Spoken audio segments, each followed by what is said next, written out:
I'm Carole Taylor. On this edition of Journal, we look at the specific complaints of the President of the United States about Canada's border security and fentanyl exports. Here's a surprising question. Is President Trump right on this? Does Canada have a problem with the protection of our border? And are we exporters of fentanyl? He has repeatedly said these are genuine concerns, not a negotiating gambit to get a better trade deal. We'll see. One thing for sure, President Trump has got the attention of our federal government. All of a sudden, there is money, over $1 billion coming into the system for better border protection, helicopters, manpower. Funny, isn't it, that in previous years when premiers, especially the Premier of Quebec, complained about illegal crossings, not much action. But this last year, the headlines have changed. 2 men charged after U.S. prosecutors say BC freight trains are used for human smuggling. A terror suspect accused of plotting a mass shooting in New York came to Canada on a student visa and then was arrested trying to cross illegally from Canada to the U.S. So that's the border issue. But what about the fentanyl concerns? A recent assessment from Canada's Criminal Intelligence Service says Canada should be considered a source country for fentanyl and other drug shipments moving internationally. And if that wasn't blunt enough, the Wall Street Journal headline said, Canada is becoming a fentanyl exporter and target for Trump. To help us ascertain the facts, I have asked Calvin Chrustie to join us. Calvin is an international security expert who has spent 25 years with the RCMP and is recognized for his work on transnational crime. Back in a moment with Calvin. Joining us is Calvin Chrustie. And Calvin, I'm going to ask you a question I never thought would come out of my mouth, but is it possible that President Trump is right that we've got a problem in Canada with border security and drugs and fentanyl? I think when it comes down to his concerns regarding security issues within Canada, I think it's fair to say he's right, but I'd also say Biden was right, and I'd also say Obama was right, and I'd also add that Australia is right, the Five Eyes are right, and NATO is right. I don't think from a egocentric perspective that it's just him that thinks there's an issue. So you're saying it's broad. People have been saying Canada's got a security problem for a long time. I think it's fairly well known in the last, particularly 15, maybe pushing back 20 years, as it relates particularly to transnational organized crime, that Canada has an international relationship to being a problem. So when I hear President Trump talk about, hey, here's his concerns, well, I just reflected the last 6 months of my life. I've been dealing with the media from the Netherlands, from Belgium, from France, from Italy, looking at the issues relative to Vancouver, relative to Canada, on fentanyl, on synthetic opiates, on money laundering, on transnational organized crime. So I think it's a fair criticism or a fair concern to be raised. So how can Canadians generally be so blasé about it and not really be concerned? I think we've become somewhat dependent on a paternalistic or maternalistic relationship with our partners, particularly the U.S. You know, whether it be in the defense sector, whether it be in the intelligence sector, whether it be in law enforcement sector, they really have, since 1945, had a prominent role in terms of protecting Canadians, inclusive of transnational organized crime in this particular case. And I think as a result, our culture, and I say culture, because I think it's overly simplified when we put it to a certain political party or a certain person or whatever. But I think from a cultural perspective, we become extremely indifferent, taking it for granted. You know, from one generation to the next generation in terms of, hey, here's our democracy, here's what our forefathers fought for, and hey, big brother down south is taking care of us, as well as our other allies, whether it be Australia, you know, the UK and others. It's interesting you position it like that because just recently the Globe and Mail editorial, which may or may not have a bias to the left, but they came out and they basically said Canada's got to grow up.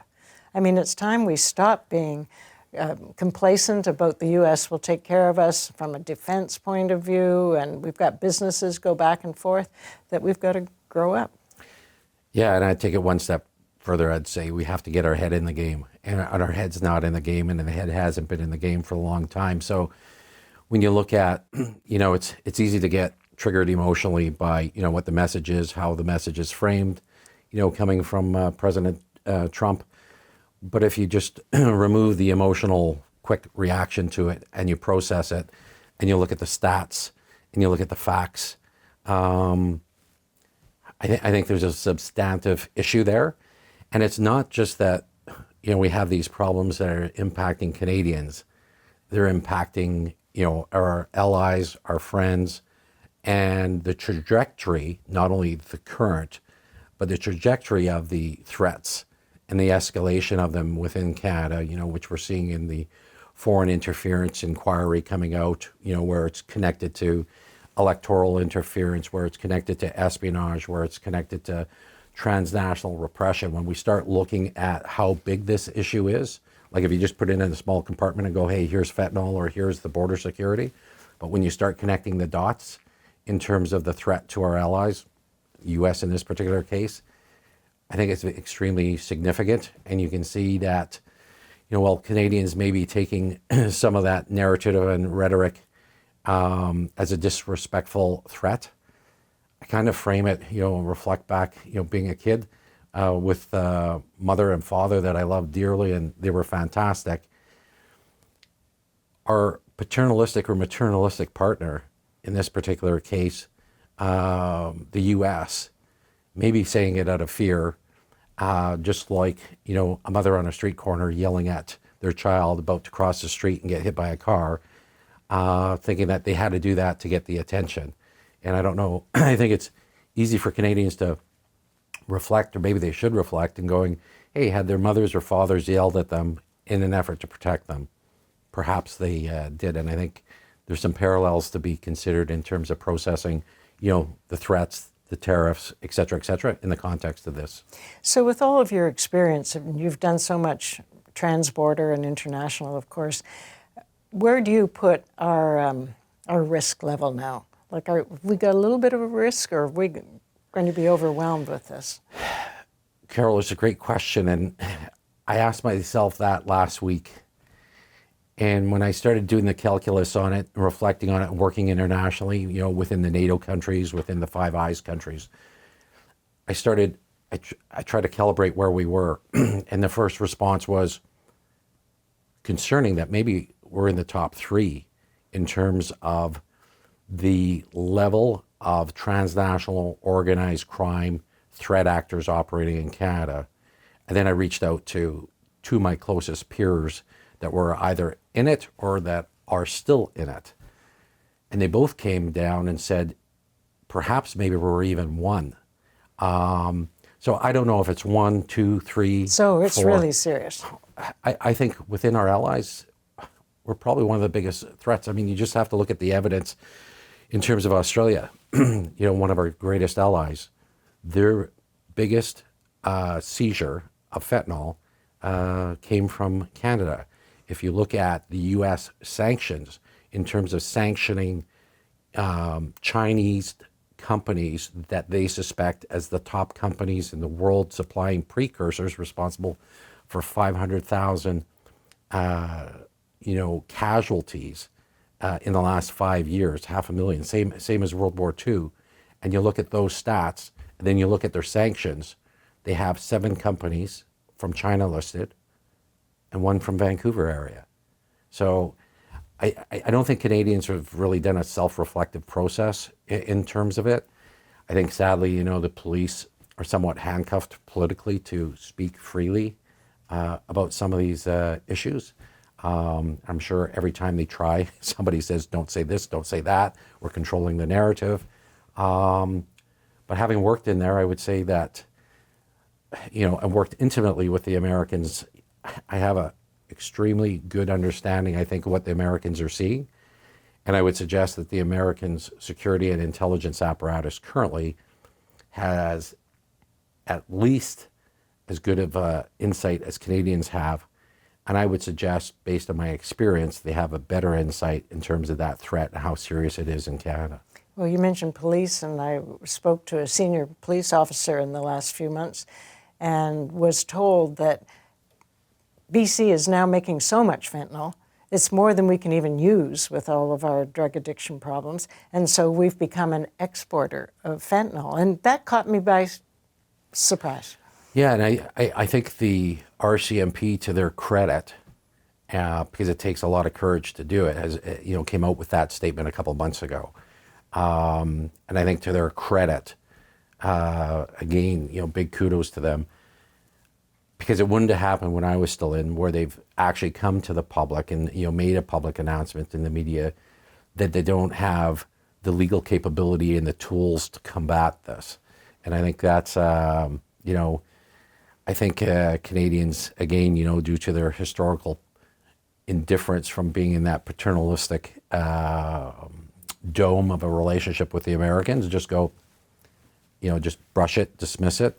And I think they need to listen to the police, what the police are saying, even if their messages are really subtle and really short and only periodic. I think those are pretty loud messages, having worked in that profession and going, if somebody's saying that, they're very concerned. So this is obviously a wake-up call. We'll continue with, I don't know if there are solutions, but we'll continue in just a moment. Back with Calvin Chrustie. Calvin, I can't help but wonder how things got so established. You say we've got organized crime working transborder, we've got cartels. How did that all get so established? I think it was through, like any other business enterprise, because there's a large part of it is driven by profits, but not only profits. And I think this is where a lot of people err. These organizations are there's increasing indicators that there's a geopolitical interest to base their operations here, because they appear to have connectivity from foreign states, our adversaries in particular, Iran, China, Russia, North Korea, and particularly in Canada, we're seeing the main connectivity with Iran, China, with the cartels in terms of converging here. And I think just their business model as these large multinational global enterprises have just grown and evolved based on profit capability. And just like a mining company in Canada, if you're going to go operate somewhere, part of where you're going to operate is calculated by a risk management matrix. And I think, as Dick Fadden once said, former head of CSIS, Canada provides a platform that's very, very high profit, low risk, or high gain, low risk. And I think these enterprises, cartels, triads, and others have figured that out. And I think we've underestimated them.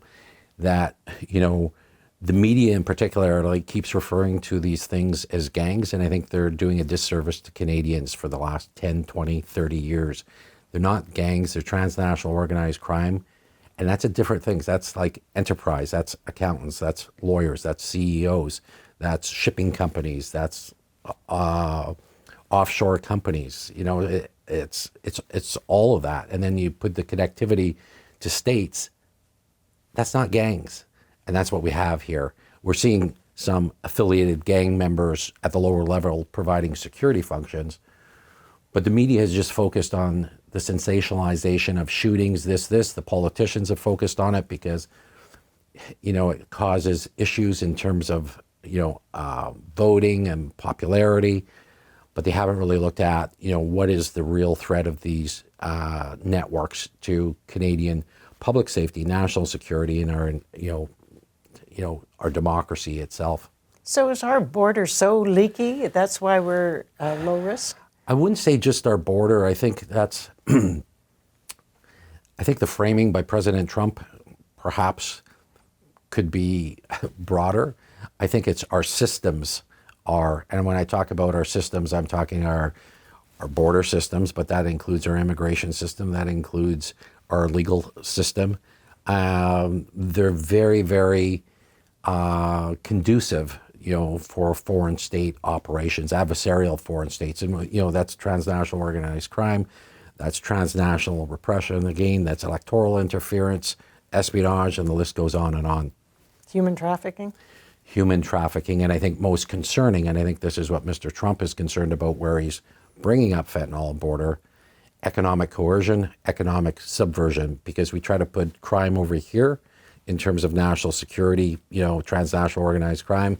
We try to put economic security and economic issues over here. And I think we as Canadians, unlike the Americans, unlike the Japanese, and like many of our allies, they see economic security, national security as one. The narrative, if you look in the newspapers today, if you listen to the politicians, if you listen to the business leaders, if you listen to the economists, they're trying to separate them. The rest of the world doesn't separate them. They see them as one. And so how do they get the product out? Does it go by rail, port, air? How does it get out? Well, 90% of commodities on the planet, 90%, if not even higher, is through marine transport. So when, I'm guessing, I don't have those insights, and I don't even think Canadian security and intelligence apparatus does, but I think generally speaking, talking to people that are still in that field, both in the US, Canada, and our allies, the marine sector is a major part of it, but it goes beyond marine. Air, trucks, is significant. And particularly, Canada is extremely well known, Vancouver and Toronto, for the trucking industry in terms of transport back and forth, north and south. Yes, and it wasn't that long ago that the human smuggling charges were laid using freight trains out of Vancouver. I think that's a fantastic point, because I always forget that one. And I'm guilty of it, when I used to be in the RCMP, not looking at that one. But from what I hear, the trains are a key part that nobody's really has looked at. And particularly if you look at supply chains, in Vancouver with the port of Prince Rupert, the trains that go from Vancouver down to, from China, the shipping from China to Prince Rupert, down to Chicago. And what's Chicago? Chicago is the hub of the cartels for the United States. So it provides fantastic supply chain support and infrastructure for them. So what should we do about this?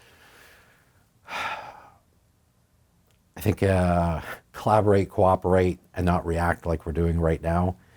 Try to understand the problem before firing off different solutions. Try to avoid counter threats when somebody says we have a problem. It's kind of like a teenager yelling back at their parents for trying to protect them, I think.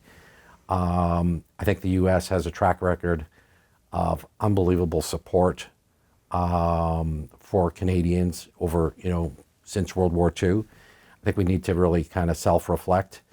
We need to look at this not from an isolated crime issue, because I think it's bigger than a crime issue. It's very, very close to the economic issues, and having these political conversations over here, the economic conversations over here, and the crime issues over there. I don't think that's helping anybody. I think it's like a failed, recipe for a failed outcome. I think we need to look at, hey, what are our infrastructures in Canada, federally to deal with it? We've got some big gaps. We don't have a federal police force that is dedicated to work around the world with our partners. We have a national police force called the RCMP, but it isn't their prime responsibility. It's a secondary responsibility, provincial policing is. Then I think we have to look at CSIS, consider going, do we have an external intelligence agency? Because if we're just waiting for the threats here to look at and not going out there trying to be proactive and interconnecting with, our community, because the community is no longer Canada, the community is like the world. I think that's really important. I see some changes in terms of the immigration stuff. I'm not an expert in that, but the immigration issues have to be scrutinized. The legal issues, something that's been completely avoided from the Cullen Commission to any other discussions. You can resource this with another X billion dollars, but until until the police, law enforcement, intelligence agencies are empowered to actually carry out their mandate, I think it's just smoke and mirrors, optical illusion. And I think Canadians deserve better. And that means having some really hard conversations about the legal system, and the legal system that the cartels, the triads, and everybody else has figured out allows them to be immune from prosecution consequences here in Canada. So you're putting this in a completely different context, because I think the way it's been talked about is the length of the border. And the government says, well, we'll have a few more helicopters looking at the border, and maybe we'll even have some drones. And you're saying that's not the sophistication that's going on. I think if you listen to the original message, it was twofold: the border, but it said fentanyl. And if you look at the U.S. Senate hearing that took place, I think it was December 3rd of 2024, they came out in the U.S. Senate hearings and said the fentanyl is not a drug problem. Fentanyl is a China problem. And Canada is intentionally, unwittingly, I don't know, not having that conversation. And when I do and we're going to have to leave there our conversation. But thank you for opening our eyes to all of this, and we'll continue for sure. Thanks. We'll be back in just a moment. It is concerning, to say the least, to hear experts tell us that Canada does have some serious issues we should face up to: illegal border crossings and the export of drugs. How we are going to proceed is up to our federal and provincial governments. But it is an irony if President Trump is the one who makes us do it. Let me know your thoughts on YouTube. Till next time, I'm Carole Taylor.